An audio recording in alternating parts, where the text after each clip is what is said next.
the Racing Postcast in association with Paddy Power. They pay more extra places than any other bookie.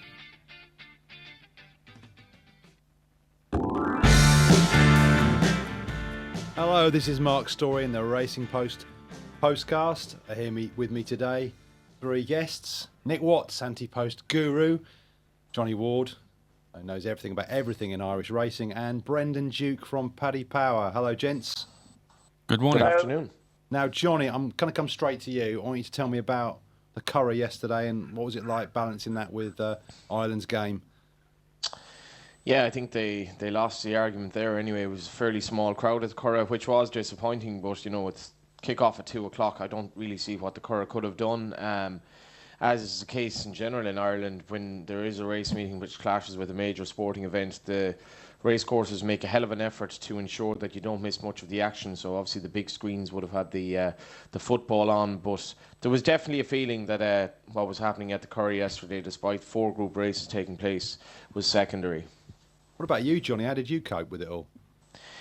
I had to analyse the first 3 races, which took place at, I think, 2:15, 2:45 and 3:15. So I kind of missed a lot of the game. But to be honest, when, the first half was an amazing experience in the press room, everybody was buzzing. But I think I knew from a long way from the end that we were in trouble because we were so deep. I thought it was inevitable. And the second goal in the sending off meant that was the end of that. But it was a strange atmosphere there, it had to be said. I don't think anyone really wanted to be there. How about you, Brendan? How was your weekend? I was delighted to be there. A right good day's racing, yeah. The football didn't distract you at all? No interest in it. No interest? What do you mean? No. No interest. I don't follow soccer. I want to see minding. It just didn't disappoint me. What do you think of minding? I mean, convincing winner of the Pretty Polly. What would you do with her now? I mean, she's sort of done everything really. Where would you go next? Well, I understand Aidan wants to keep her amongst her own sex and her own age group, so hopefully the Nassau and maybe the Temple of Cressy on Air to come over and they could get it on, the 2 best 3-year-old fillies in training. That'd be a treat, wouldn't it? You'd go Nassau rather than the Irish Oaks, yeah? That's the way you'd go. Get over to Goodwood. I think he has the even song marked out for the Irish Oaks, which would be good news for Mr. Johnny Ward, who's waiting on her for a taste double. Is that right, Johnny? You got some investment on this, have you? Yeah, you obviously didn't read the paper yesterday, which is disappointing. Nah. Yeah, well, you only work for it. But anyway, yeah, I got a little inkling that one of these dodgy bets, I suppose, that Even Song was going to run in the Irish Oaks and that Minding would probably sidestep it. I think it makes perfect sense as well because, Minding's had a fairly busy schedule. She would win the race, but she wouldn't really gain anything in terms of her sort of, I suppose, profile and reputation. And for Even Song to go there and snare a classic, which I think she's well capable of doing, would make perfect sense. So I have her in a double with Churchill from the opening race on Saturday at Royal Ascot. So I have a nice tasty double. I'll be very interested to see if Somi Dar runs in it. It'll be a cracking race if she does, but I obviously hope she doesn't. You're going to let us on and let us know what price you got Churchill and what price was your double? Yet again, this was in the paper yesterday. I read everything but your column, Johnny. Everything? Yeah, I've missed it somehow. All right. Anyway, it was 4-5 and 5-1, so it works out at, I suppose, 11-1 or thereabouts. 11-1. Nick, how are things shaping up for you? Any little pearlers in your portfolio there? No, I'm quite quiet at the moment, actually. Had a few going at Royal Ascot, and, so it's been a bit of a hiatus since then, but... yeah, I mean, there's loads of stuff to look forward to. We got the July Cup, and I think we're coming to in a bit, and the Arc to Triomphe as well. Got a few thoughts on that. So, yeah, I mean, there's always stuff coming up, isn't there? So it never stops. What's your take on Minding? What would you do if you were? No, she's great, isn't she? What her best trip is, I'm not sure. I think she can obviously anything between a mile and a mile and a half. I probably would go the Nassau route. I'm a massive fan of Evensong. I think if Minding wasn't in the same yard or wasn't around, then Evensong would have won the Oaks. I thought she won the Ribblesdale very easily. I think she's a top class filly, and it's just a shame they're both together in the same year. But I think Johnny's right. Irish Oaks for Evensong, Minding, maybe Nassau. I'd like to see her take on the Colts later in the year. You mentioned it probably won't happen, but the Irish champion or something like that, or maybe even an Arc would suit her very well indeed. And maybe another couple of big wins might persuade Aidan to give that a go in a bit further down the line. Johnny, you have that lovely day at the Curragh. What else caught your eye? You were doing the analysis. What are you going to tell us about the rest of the card? As I say, it was 4 group races. Aidan O'Brien won all 4. Sir Isaac Newton did it quite well, and was an interesting running of the Group 3. And in the Group 3 for the fillies, Roly Poly was quite workmanlike on the ground. It probably wasn't ideal. I suppose the horse from the other group races would have been the Curragh Cup. Sword Fighter, he put in quite a workmanlike, strong staying performance. And it was interesting afterwards that it was on the opinion of Aidan O'Brien, basically, that Ryan Moore ended up landing the deeply frustrating Land of Hope and Glory. And I think Sword Fighter, he's not really viewed as sort of a top-notcher. Without meaning to knock Sligo, it's interesting that he actually won his first race at Sligo, which would be certainly a track Aidan O'Brien wouldn't target. But all of a sudden, he's emerging as a Ledger contender, and he's a great attitude to racing. And as somebody said to me in the press room yesterday, if you go through the Ledger betting, quite a few at the top of the market are at the very least unlikely to run. So he has probably emerged as a bit of a contender, and he's probably not a horse to be underestimated. His attitude is very, very strong, and he's aptly named the way he goes about his business. Nick, any views you've got on the Ledger market at the moment? Yeah, I was going to agree with Johnny, actually, that some of those at the top end, Idaho, I'd be surprised if Idaho went for the Derby, for the Ledger, sorry. I imagine he might have other fish to fry. Harzand as well, we know he's pretty much going to go for the Arc.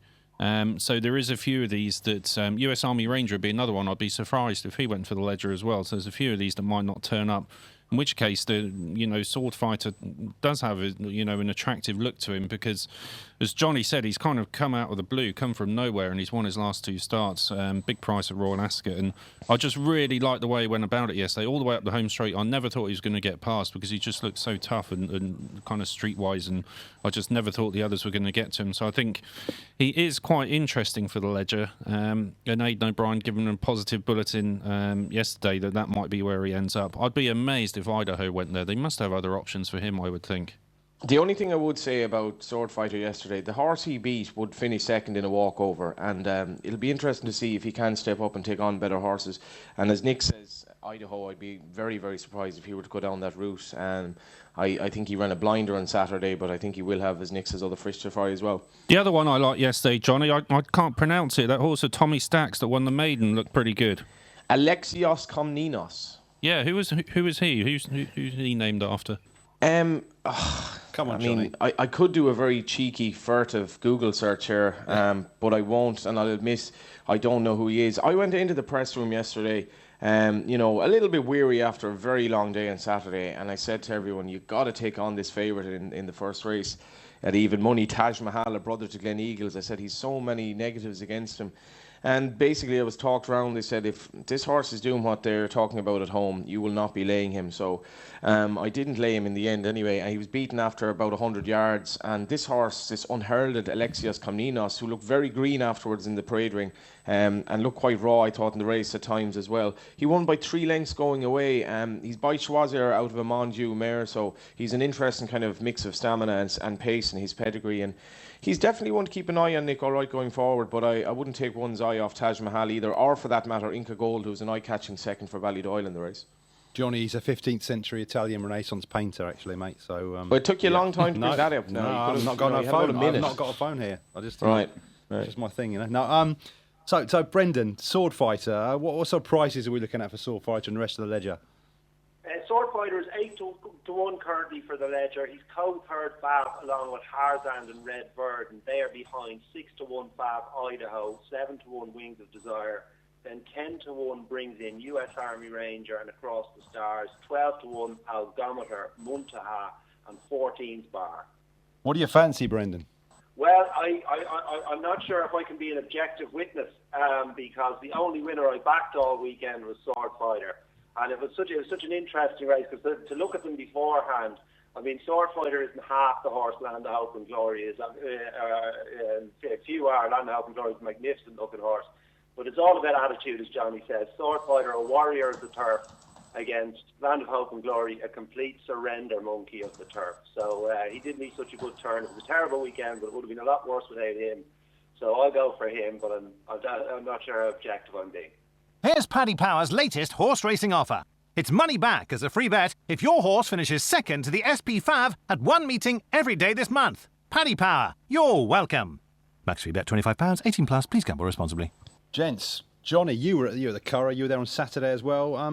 What did you make of the Parzan's performance?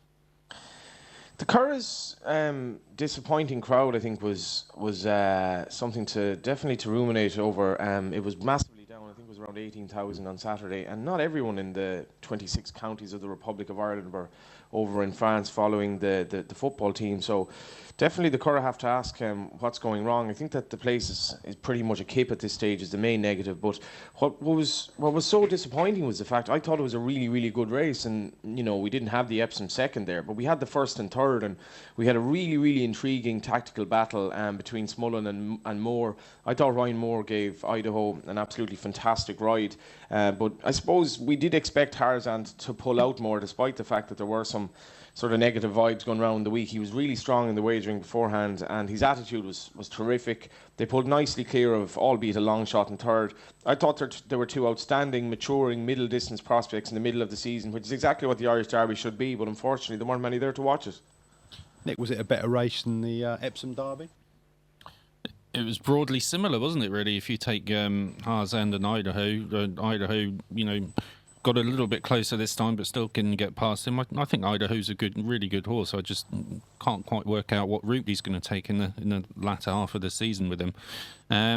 Tarzan, as we know, probably have a mid-season break now and come back for the Arc in the autumn. He's had two hard enough races now, hasn't he? But he's just a real solid pro. I think I mentioned on the show last week, he reminds me of Sindar quite a lot. He's not flashy, but he just gets the job done, and he's very, very tough in a finish. But I think he will need a break now. But yeah, I mean, he's interesting for the Arc. I think he'd want a bit of dig in the ground. I think if it was a fast ground Arc, I think 5-1 on Postponed would look very attractive. But that's maybe something for nearer the time. So, Johnny, which way would your money be going at this point, looking forward to Chantilly in October? It's a tough one to call. I think Tarzan would have a chance with the 3-year-old allowance and their general record in the race if they do have a dig in the ground. I think it's basically the plan for Found all year. Personally, I think Minding is better than Found, but I think the inkling I'm getting, which Brendan alluded to earlier, is that they're going to kind of keep Minding to 3-year-olds and or fillies this year. So just to kind of keep her away. I don't think she'll run in the Arc.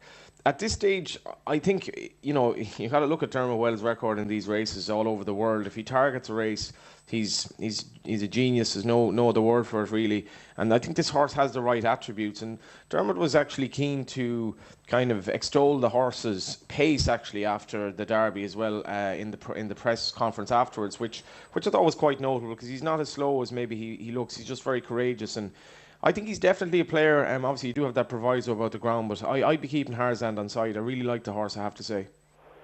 Would you be keeping Order of St George on side? I mean, to some people, it might be puzzling. It might be going back to that kind of trip from the Ascot Gold Cup. How do you see Order of St George in the mix-up? Well, I remember Westerner running a terrific race in the Arc. I think he was second, and he's obviously a well-established national hunt stallion now, who at the time was a dour stayer. He wore the famous earplugs, and he had his own ideas maybe, but he was classy. And this horse, to me, is definitely better than Yates. I think it's as simple as that. I don't think Yates could have done what he did in the Irish Ledger last year, and to get himself out of the hole he did in the Gold Cup, I thought it marked him down as absolutely special. And if the ground came up, and this is proper soft now, or even softer, and I think Aidan O'Brien mentioned this yesterday, he's definitely on the ticket, and I would rule him out at your pearl. He might slightly lack the toe of some of the classier horses, but go back to his Ledger performance last year on a ground that wasn't all that soft at the Curragh. He was absolutely explosive, and I think he's top class, and if anything, he seems to be getting better. He definitely is a player if they go that route. Brendan, what are you keeping on side for the Arc? Curiously, it looks like we're keeping Minding on side as we have a 5-1 joint fav, which I'm a bit surprised about. I haven't been in the office for a few days. Are you not an odds compiler with Paddy Power? Yes, I am, Johnny, I am, but I took some time off. I for the last few days, I have been a gamekeeper turned poacher, if you will. So right. How's that going? No, terribly. Right. I'm going back to the day job, but it was nice. It was nice to live with the poachers for a few days. I like the way they roll. Yeah. So I don't know. They must have some theory that they could parachute mine again, despite what Aidan is saying. Right, Brendan, you've been poaching all weekend. You know, what else caught your eye on Saturday? Saturday. You just can't remember anymore. He actually can't. No. He doesn't know what day of the week it is. It all is a bit of a blur. I mean, Harzland obviously was a thrilling renewal of the derby, but as Johnny said, you always got the sense Harzland was going to pull out a bit more. He has a little bit of his daddy in him, I think. You won't know how good he is until he gets beat. So he was very much the highlight, but that was purely from a spectacle point of view. From a punting point of view, I've tried to put it all behind me. Come on, Johnny, give us another perler then from Saturday.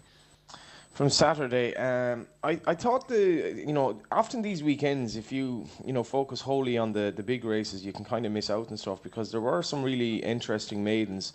Intelligence Cross was very well touted when he won the first race on Saturday, but there was a horse in behind, White Cliffs of Dover, who is also by Warfront and also trained by Aidan O'Brien, and I think there was a bit of a laugh in the press huddle afterwards that he might take on a certain DK Wells in the maiden that's Dermot Farms at Galway, that 7 furlong 2-year-old maiden. And if we see White Cliffs of Dover turning up in Galway, keep him on your side. He was very eye-catching indeed, and he's a lovely looking horse. How about you, Nick? Saturday, how was your Saturday, and what did you take out of it? Yeah, I'll give you one from Newcastle. I know he's a winner, so he's not exactly one under the radar, but I thought Danny Day won with a lot more in hand than first appeared when he won the Vars race on Saturday. I think he won by about half a length, but Ted Durkin, he found a bit of trouble up the home straight, took an age to get him out, and it looked unlikely for a while that he was going to get there, but he did. He got there well, and he won quite cosily in the end. A lot more to come from that horse. So I'm not sure if he's just an all-weather one. He won at Chelmsford the time before. Whether he can do it on turf, I'm not sure. But I think he's got a lot of potential, Danny Day, and he's in the right hands at St Michael's to keep progressing. Now, Nick, you weren't on 101 on Seymour, were you, in the plate? I hope you weren't. Oh, God. Did you see Channel 4 afterwards? They homed in on Brian Ellison, and he looked absolutely crestfallen. He looked so happy at one stage of the race when he took it up. Thought it was all over, and then they panned back to him, and he got chinned. And yeah, I mean, it looked as though he was home for all money, didn't it? And if you're on Seymour, then you'd be devastated. Well, Brian Ellison, that was terrific TV, actually. It was, but Brian Ellison, it was like he was reflecting on the win already. He'd already kind of accepted that it won, and suddenly someone was like nudged him and said, "Look over there," and it was. And in the end, the Godolphin horse won quite cosily, didn't it, by a length? But what a sad story for Brian there, really was. Here's Paddy Power's latest horse racing offer. It's money back as a free bet if your horse finishes second to the SP5 at one meeting every day this month. Paddy Power, you're welcome. Max free bet £25, 18 plus. Please gamble responsibly. Right, we've dealt with the last weekend. Let's spin forward to this weekend, and we've got the Curragh Eclipse, which is probably going to be run on much softer ground than we would have ever imagined. Although if you look out the window, it just never stops raining here. So, Nick, we haven't got the confirmations in just yet. We know that Godolphin are going to be supplementing Hawkbill, and we think Time Test might actually be running with a pacemaker now. The Gurkha's been smashed in again this morning. It's like 6-4, I believe. So what's the way to go on this? Well, a lot will depend on the weather, Mark, to be honest. One of my biggest disappointments of the summer, apart from that we've just voted to leave Europe, is the fact that there's been so wet. Because I think if you good to firm ground, Time Test, I would have fancied him for all these mile and 2 races all over the summer. He came back with a brilliant win, I thought, in the Brigadier Gerard on his first time back, giving way to Western Him. I know it's an easy thing to say in hindsight, and I'm looking through very rose-tinted spectacles here, but I think the way the Prince of Wales is panned out with Aishin Hikari blowing out as he did, and the unheralded My Dreamboat winning it, I think if that was good to firm ground as we'd normally get a high summer at Royal Ascot, I think Time Test would have shown how brilliant he was there. And now we're in the same conundrum. I know you're saying they've added a pacemaker, and maybe Roger Charles taken an optimistic view, but again, the ground might be too soft for Time Test, and I'd be absolutely gutted if he keeps getting ruled out of these big races just because we've had an awful summer. So To cut a long story short, if the ground was good to firm, I would fancy Time Test hugely. I don't think it's going to be like that, I'm afraid. So if he did miss the gig, then I think the Gurkha would be the one for me. Johnny, are you all over the Gurkha? Well, is there anyone among this glittering quartet who thinks that he shouldn't have won the Royal Ascot? No, Silence. He should have won. Yeah, I didn't think it was... I'm not Oh, sure here we go. I'm not sure he should have won. I mean, he was still beaten about a length and a half, wasn't he? I mean, Length and a quarter, yeah. Yeah, it wasn't the greatest ride in the world, but I mean, whether I think it made the difference, I'm not sure. I think the other horse might have just known too much for him on the day. He just hung fire a little bit, didn't he? Probably through inexperience now. I'm not blaming the horse, but I think it's harsh to say he should have won. He might have hung fire because he was asked to make up so much ground. I think basically Ryan Moore tactically decided that he had Autad to beat, and probably just didn't pay off on the day in terms of what his preconceptions of the race were. But I thought the Gurkha didn't really lose much except the race, and I think stepping up to the extended mile and 2 will definitely suit him in this race. Obviously he was favoured for the Derby at one stage, which again adds to the argument that Ryan Moore probably shouldn't have had him as far off the pace in a mile race. Obviously the ground is a big thing here, as Nick alluded to. I think if it's any race off, the Gurkha's going to take a hell of a lot of beating. I think he's a really, really good horse. Brendan, can you give us a show on the race, please? Certainly can. 6-4 the Gurkha, 2-1 My Dreamboat, 4-1 Time Test, 7-1 Hawkbill, 8-1 Western Hymn, 12-1 Deauville, and 16th Bar. What do you fancy? Well, like the lads, it's hard to look past the Gurkha. He's ground versatile. Trip, it's probably his optimum trip actually, 10 furlongs with his run style and what have you. Time Test is very unlikely to run. They're not predicting a whole lot of rain, but he mentioned that it's not going to be very warm. So it's currently, is it soft at the moment? It's soft, mainly soft, bit of good around, but the forecast is unsettled right through the week. Unsettled and not warm, so he looks doomed. He'll have to hang on for the Judgment, unfortunately. So my Dreamboat's a likeable horse, but I don't think he's got any brilliance about him. So yeah, the Gurkha very hard to beat. Are you telling me 6-4 is a good price now? What price is he going to go off on the day? Yeah, that's a good question actually. If Time Test doesn't run, what are you looking at there? 40, 73, 85. The top 5 are taken at about 100%. Yeah, probably 6-4 is a fair price. Good work. Now we've got Newmarket, we've got other stuff to look forward to. I mean, you've got the July Cup on the horizon. Oh, it's a long way off. We don't know anything about the ground up there, what it's going to be like. Nick, have you got anything with your radar looking forward to Newmarket? Anything we should be putting in our books? Yeah, again, it's a ground-related race. Weirdly, again, because Henry Candy's got 2 in there. He's got Limato if it's really quick, and he's got Twilight Sun who wants it soft or with a bit of dig in the ground. Quiet Reflection wants dig in the ground. Magical Memory goes on anything, so he's probably the safest bet. I thought he was a bit unlucky at Royal Ascot. Came from a long way back, got there, but couldn't quite get the job done. If there's one at a slightly bigger price, I think Danzino, he's a bit of an unheralded sprinter, and he might not quite be good enough, but good runs this season. 3rd behind Magical Memory at York, and 2nd behind Don't Touch at Salisbury last time from not the greatest of draws. He needs it on the quick side. If it was quick, then I wouldn't rule him out. He ran well in the race last year as well, but again, as we've said many times today, it's going to all depend on the weather. Johnny, Magical Memory, do you think he should have won at Ascot?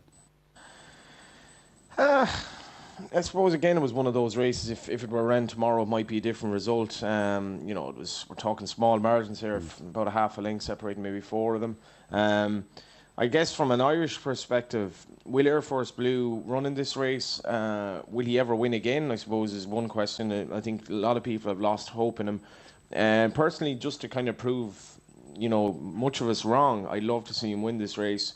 By all accounts, his work is still very good, and dropping back in trip shouldn't be a problem. He's loads of speed, and I would genuinely like to see the horse come here on good ground or good to firm ground and see if he can justify the faith that his trainer still seems to have in him. But I do have my doubts. Did you see the weather at Newmarket on Saturday? A little bit wet. So a little bit wet. If that carries on, what's it been like over there? It hasn't been great, and in fact, yesterday was very grim in terms of the weather, but I thought there was a terrific photo in the middle of RP Sunday from Newmarket on Saturday. But yet again, Mark, you didn't see that, or I did not, you actually did see funny that? enough, I noticed that, but not your column. That's right. what made me say, yeah, strange that. Right. Yeah, never mind. Anyway, Brendan, how are you seeing the July Cup? I like Magical Memory. I mean, basically, he lost the Diamond Jubilee at the start. He hit the side of the stall, lost the length, then he was stuck out wide, then he had to tuck him in behind. Came up with a huge run on the outside, but it all took too much out of him. I think he was the best horse in the race, but then, of course, the start is part of the race as well, so he lost it there. But assuming he doesn't do the same thing again, I think he'll turn the tables. And what about shows on the race for you? 4-1 Twilight Sun, 5-1 Magical Memory, 8-1 Quiet Reflection, 10-1 brings in Danzino, Don't Touch and D'Amato, 12-1 Bobby's Kitten, Soudwa, The Tin Man, Air Force Blue and Home of the Brave 20s Bar. Right, well, Johnny, you probably won't have any interest in this anymore, but we're going to switch sports briefly to the Euros. I'll probably be joining you in that camp as disinterested by the end of the week. But who do you fancy to win it? I've got to be honest now, I've missed a hell of a lot of this tournament, but you can just never, ever, ever write off the Germans, can you? You just cannot write off the Germans. And they do look the part again. Nick, quickly, who do you think? Yeah, I bet Belgium before the start of the tournament. I thought they had looking good. Oh, well, I thought they had no chance after the first match against Italy. They were really, really poor, but they do seem to be coming good. Brendan, any thoughts? Not a clue. Unfortunately, I have to rely on national stereotypes for any of these things. So Johnny says never underestimate the Germans. I've heard that before, but it's the same reason I backed them for the Eurovision, though. So I wouldn't read too much into that. There isn't really a correlation, though, between the Euros and the Eurovision. Well, no, I would like if the Belgians won for Nick, because it would make that quiz questions name 5 famous Belgians a lot easier to be 11 straight away, wouldn't it? Good stuff, lads. Well, thanks for listening. Join us again on Friday when we'll be taking a much closer look at the Eclipse and all the weekend's action. The Racing Postcast in association with Paddy Power. They prize support UK and Irish racing the night before.